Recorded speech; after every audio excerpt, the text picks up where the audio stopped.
This is our first question. The question is, express Newton in fundamental units. Newton is the unit of force. It is the SI unit of force.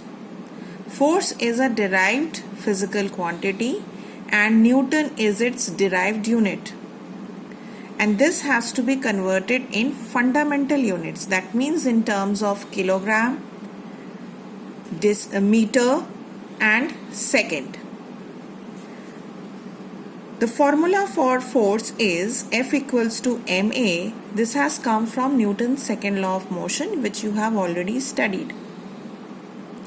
Now force, the SI unit of force is Newton, SI unit of mass is kilogram, and SI unit of acceleration is meter per second square.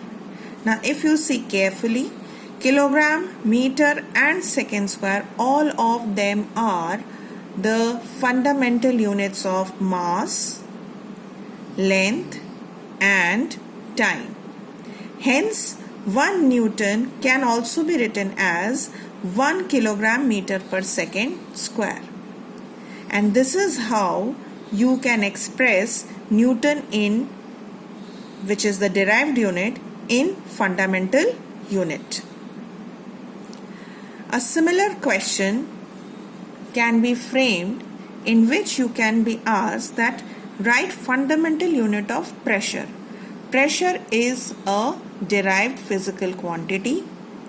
So again, if we look at the formula of pressure, you must have studied pressure last year, which is force upon area. So in order to get the unit of pressure in fundamental basis, then we must write the units of force in fundamental unit system as well as area. The units of area should also be expressed in fundamental system of units. We know that SI unit of pressure is Pascal.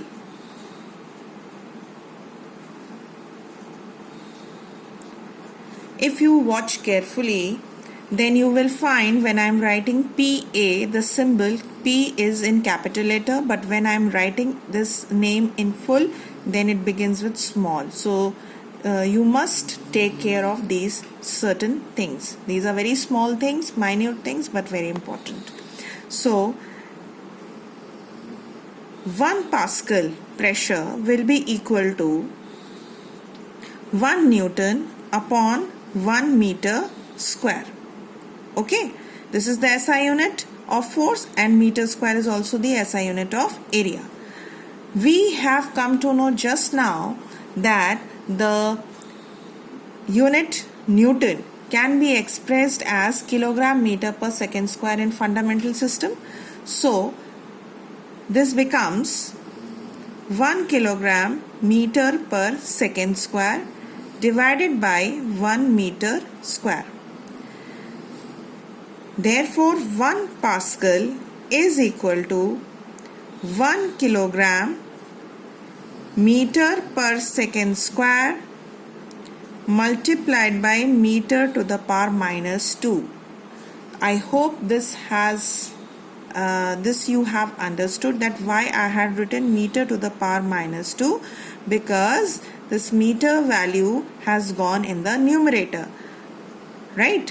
1 meter square. Okay children, this meter unit has the power 1, this has minus 1. Then using laws of indices, what do you get? You will get 1 kg meter to the power minus 1 second to the power minus 2. Again, if I write s square, second square, in the numerator, then the power goes negative, and this is how I can express Pascal, which is the derived unit or the SI unit of pressure, in terms of fundamental unit. Therefore, fundamental unit of pressure is kilogram per meter per second square.